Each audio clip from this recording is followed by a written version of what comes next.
Assez rapidement, on s'est dit quel est le genre de période qu'on ne voit pas si souvent dans le jeu vidéo, ou en tout cas qui nous permettrait de l'exprimer un peu différemment. Donc il se trouvait que c'était le Moyen-Âge.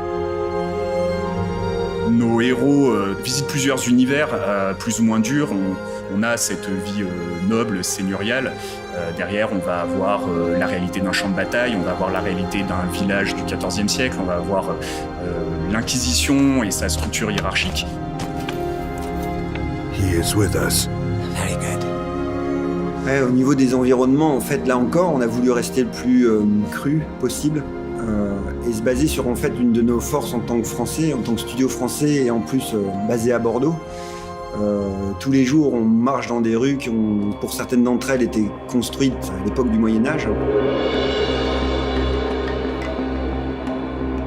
Nous, on voulait rendre justice à cette architecture avec des rues sinueuses, des maisons pas droites, des choses rafistolées et avec des matériaux très simples.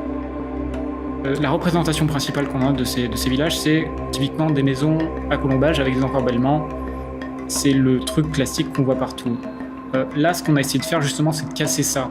On a plein d'exemples, encore une fois, de villages dans la région qui transpirent le Moyen-Âge d'une certaine manière, sans avoir tous ces archétypes assez convenus.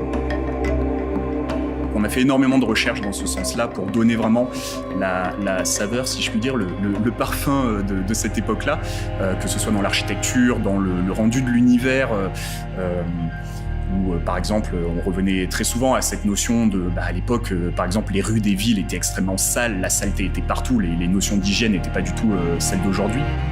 Au niveau de la lumière, de la même manière, on a pas mal travaillé à base de tableaux de maître pour essayer de récupérer cette espèce de lumière naturelle le plus possible, éviter d'avoir l'impression d'avoir un spot quelque part qui éclaire la scène, garder des sources de lumière très crues pour retrouver une touche à la Vermeer, par exemple, Bruegel, on pensait à ça aussi.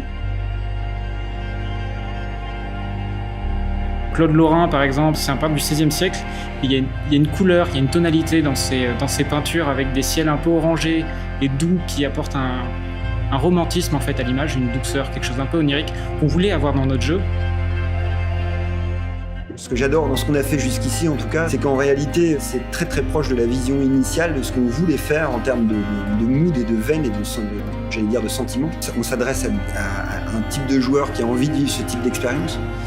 Et de ce fait, en réalité, on a une énorme liberté. Du coup, ça nous donne l'opportunité de faire un jeu encore plus proche de ce qu'on pense, en tout cas une partie des joueurs vont aimer et recherchent aujourd'hui. On a fait aussi un jeu auquel on aurait aimé jouer nous-mêmes, là où on se situe dans notre carrière.